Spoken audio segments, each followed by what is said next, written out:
ಧರ್ಮ ಸಂಸ್ಥಾಪನಾರ್ಥಾಯ ಸಂಭವಾಮಿ ಯುಗೆ ಯುಗೆ. ಹಾಯ್ ಫ್ರೆಂಡ್ಸ್, ಹೇಗಿದ್ದೀರಾ?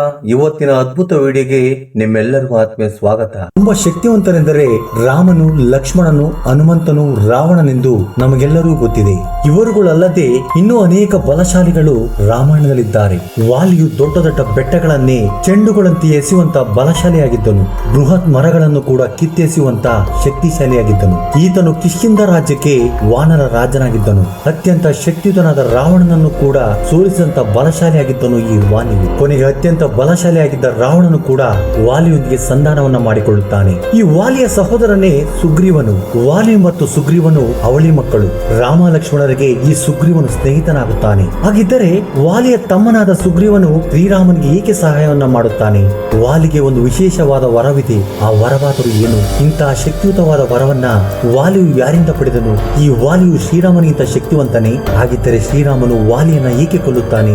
ಇಂತಹ ಎಷ್ಟು ಆಸಕ್ತಿಗಳ ಸಂದೇಹಗಳಿಗೆ ಇವತ್ತಿನ ವಿಡಿಯೋದಲ್ಲಿ ಪೂರ್ತಿಯಾಗಿ ತಿಳಿದುಕೊಳ್ಳೋಣ. ಅದಕ್ಕಿಂತ ಮೊದಲು ಇದೇ ಮೊದಲ ಬಾರಿಗೆ ನಮ್ಮ ಚಾನೆಲ್ ನೋಡುತ್ತಿದ್ದರೆ ಲೈಕ್ ಮಾಡಿ, ಶೇರ್ ಮಾಡಿ, ಹಾಗೆ ಸಬ್ಸ್ಕ್ರೈಬ್ ಆಗೋದ್ರ ಜೊತೆಗೆ ಪಕ್ಕದಲ್ಲಿರುವ ಬೆಲ್ ಐಕಾನ್ ಅನ್ನು ಕ್ಲಿಕ್ ಮಾಡುವ ಮೂಲಕ ಇನ್ನೂ ಹೆಚ್ಚಿನ ವಿಡಿಯೋ ಮಾಡಲು ಪ್ರೋತ್ಸಾಹಿಸಿ. ವೃಕ್ಷರಾಜಸ್ಸು ಎಂಬ ವಾನರ ರಾಜನಿಗೆ ಜನಿಸಿದ ಮಕ್ಕಳೇ ಈ ವಾಲಿ ಮತ್ತು ಸುಗ್ರೀವನು. ಇವರ ಜನನವೂ ಕೂಡ ಒಂದು ವಿಚಿತ್ರವಾಗಿದೆ. ಒಂದು ಸಾರಿ ವೃಕ್ಷರಾಜಸ್ಸು ಒಂದು ಕೊಳದಲ್ಲಿ ಸ್ನಾನ ಮಾಡಿ ಹೊರಗಡೆ ಬರುತ್ತಾನೆ. ಆದರೆ ಆ ಕೊಳಕ್ಕೆ ಇರುವ ಶಾಪದ ಕಾರಣ ವೃಕ್ಷರಾಜಸ್ಸು ಅಪ್ಸರೆಯಾಗಿ ಬದಲಾಗುತ್ತಾನೆ. ಅಪ್ಸರೆಯಾಗಿ ಬದಲಾದಂತ ವೃಕ್ಷರಸನ್ನ ನೋಡಿದಂತ ಇಂದ್ರನು ಅವಳನ್ನ ನೋಡಿ ಮೋಹಿತನಾಗುತ್ತಾನೆ. ಅದೇ ಸಮಯದಲ್ಲಿ ಸೂರ್ಯದೇವನು ಕೂಡ ಇವನನ್ನು ನೋಡಿ ಮೋಹಿತನಾಗುತ್ತಾನೆ. ಇದನ್ನು ನೋಡಿದ ವೃಕ್ಷರಜಸ್ಸು ಬ್ರಹ್ಮನಿಗಾಗಿ ಘೋರವಾದ ತಪಸ್ಸನ್ನ ಮಾಡುತ್ತಾನೆ. ಆಗ ಬ್ರಹ್ಮದೇವನು ಪ್ರತ್ಯಕ್ಷನಾಗಿ ಇಂದ್ರನ ಕಾರಣದಿಂದ ವಾಲಿಯು, ಸೂರ್ಯದೇವನ ಕಾರಣದಿಂದ ಸುಗ್ರೀವನು ಜನಿಸುತ್ತಾರೆಂದು ವರವನ್ನ ನೀಡಿ ಮಾಯವಾಗುತ್ತಾರೆ. ಅಂದ್ರೆ ಇಂದ್ರನ ಅಂಶವಾಗಿ ವಾಲಿ, ಸೂರ್ಯನ ಅಂಶವಾಗಿ ಸುಗ್ರೀವನು ಜನಿಸುತ್ತಾರೆ. ಈ ರೀತಿಯಾಗಿ ವಾಲಿ ಸುಗ್ರೀವನ ಜನನವಾಗುತ್ತದೆ ಎಂದು ನಾವು ಪುರಾಣಗಳಲ್ಲಿ ನೋಡಬಹುದು.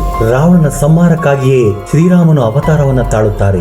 ಮಾನವನಾಗಿ ಜನಿಸಿದ್ದ ಶ್ರೀರಾಮನು ತನ್ನಿಂದ ಸಾಧ್ಯವಾಗದೇ ಇದ್ದಾಗ ಸುಗ್ರೀವನ ಸಹಾಯವನ್ನ ಪಡೆದುಕೊಂಡು ರಾವಣನನ್ನು ಸಂಹಾರ ಮಾಡುತ್ತಾನೆ.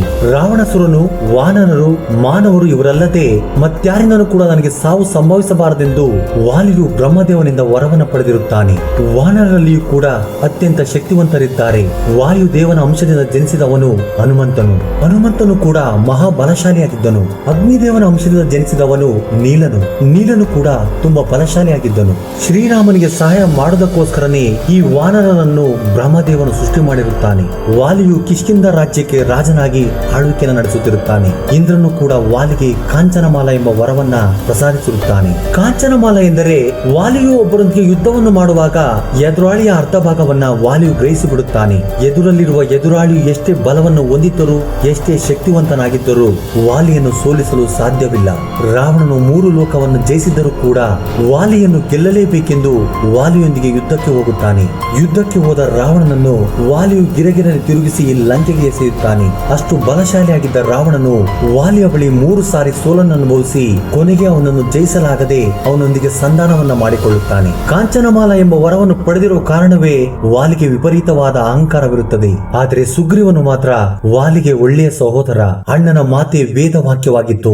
ಒಂದು ಸಾರಿ ವಾಲಿಯು ದುಂದುಬಿ ಎಂಬ ರಾಕ್ಷಸನೊಂದಿಗೆ ಯುದ್ಧವನ್ನ ಮಾಡಿ ಅವನನ್ನ ಕೊಂದು ಹಾಕುತ್ತಾನೆ. ಆಗ ದುಂದುಬಿಯ ಮಗನಾದ ಮಾಯಾವಿಯು ಯುದ್ಧಕ್ಕೆ ಸಿದ್ಧನಾಗುತ್ತಾನೆ. ಆಗ ಮಾಯಾವಿ ಮತ್ತು ವಾಲಿಯು ಯುದ್ಧ ಮಾಡುತ್ತಲೇ ಒಂದು ಗುಹೆಯ ಒಳಗಡೆ ಹೋಗುತ್ತಾರೆ. ಗುಹೆಯ ಹೊರಗಡೆ ಸುಗ್ರೀವನನ್ನು ಕಾವಲುಗಾರನನ್ನಾಗಿ ನೇಮಿಸಿರುತ್ತಾನೆ ವಾಲಿ. ದಿನಗಳು ಕಳೆಯುತ್ತಿದ್ದರೂ ಕೂಡ ಯಾರು ಕೂಡ ಹೊರಗಡೆ ಬರುವುದಿಲ್ಲ.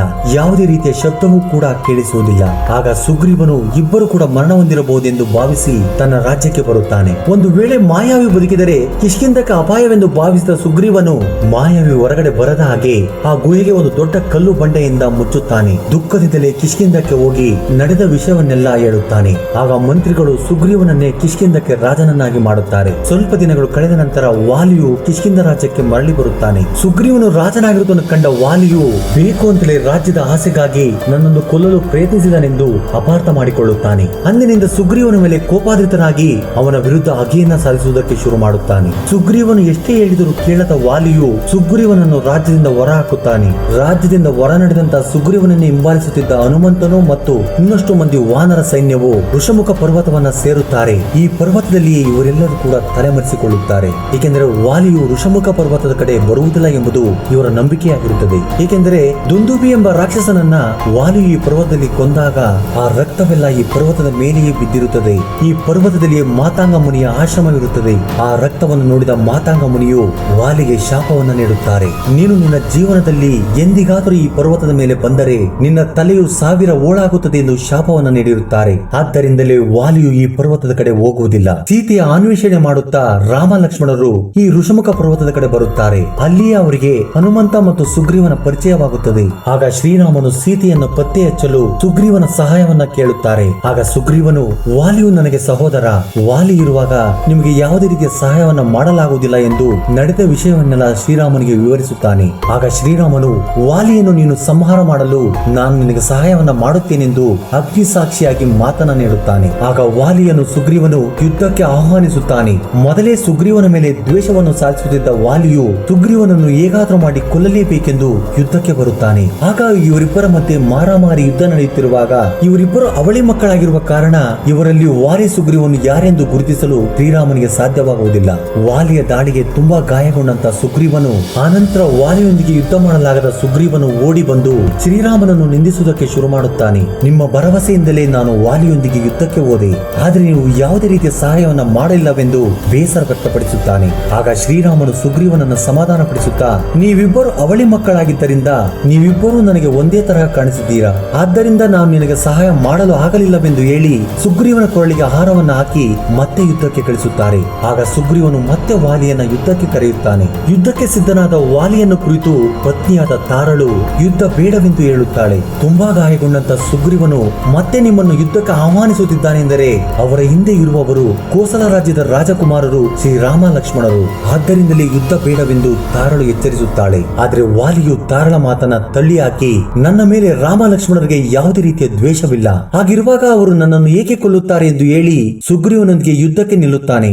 ವಾಲಿ ಮತ್ತು ಸುಗ್ರೀವನ ಮಧ್ಯೆ ಯುದ್ಧ ನಡೆಯುತ್ತಿರುವ ಸಂದರ್ಭದಲ್ಲಿ ಶ್ರೀರಾಮನು ಒಂದು ಮರದ ಮರಿಯಲ್ಲಿ ನಿಂತುಕೊಂಡು ವಾಲಿಯ ಮೇಲೆ ಬಾಣವನ್ನು ಪ್ರಯೋಗಿಸುತ್ತಾನೆ. ಆಗ ವಾಲಿಯು ಬೃಹತ್ ಪರ್ವತವು ಭೂಕಂಪಕ್ಕೆ ಕುಸಿಯುವಂತೆ ನೆಲದ ಮೇಲೆ ಕುಸಿಯುತ್ತಾನೆ. ಮರೆಯಲ್ಲಿ ನಿಂತು ಬಾಣವನ್ನು ಪ್ರಯೋಗಿಸಿದ ಶ್ರೀರಾಮನನ್ನು ಕುರಿತು, ನಿನ್ನನ್ನು ಸತ್ಕುಲ ಸಂಜಾತನೆಂದು ಹೇಳುತ್ತಿದ್ದಳು ನನ್ನ ಪತ್ನಿ ತಾರಾ. ಕೋಸಲ ದೇಶದ ರಾಜನು ದಶರಥ ಪುತ್ರನು ಸಭ್ಯ ಸಂಭಾವಿತನೆಂದು ನಿನ್ನನ್ನು ಗುಣಗಾನ ಮಾಡಿದ್ದಳು. ನಿನ್ನನ್ನು ಧರ್ಮಾತ್ಮನೆಂದುಕೊಂಡಿದ್ದೆ, ಆದರೆ ನೀನು ಮರೆಯಲ್ಲಿ ನಿಂತುಕೊಂಡು ನನ್ನ ಮೇಲೆ ಬಾಣವನ್ನು ಪ್ರಯೋಗಿಸಿದೆ. ಧಿಕ್ಕಾರವಿರಲಿ ನಿನ್ನ ಶೌರ್ಯಕ್ಕೆ. ಸುಗ್ರೀವನ ಸಹಾಯಕ್ಕೋಸ್ಕರ ನೀನು ನನ್ನನ್ನು ಕೊಲ್ಲುವುದು ನ್ಯಾಯವೇ ಎಂದು ತುಂಬಾ ನೋವಿನ ಮಾತುಗಳನ್ನಾಡುತ್ತಾನೆ. ಆಗ ಶ್ರೀರಾಮನು, ಸುಗ್ರೀವನನ್ನು ನಾನು ಭೇಟಿಯಾದಾಗ ಅವನಿಗೆ ಅಗ್ನಿ ಸಾಕ್ಷಿಯಾಗಿ ಮಾತನ್ನು ನೀಡಿದ್ದೆ. ಅಗ್ನಿ ಸಾಕ್ಷಿಯಾಗಿ ನೀಡಿದ ಮಾತನ್ನು ತಪ್ಪಬಾರದೆಂದು ನಿನಗೆ ತಿಳಿದಿಲ್ಲವೇ?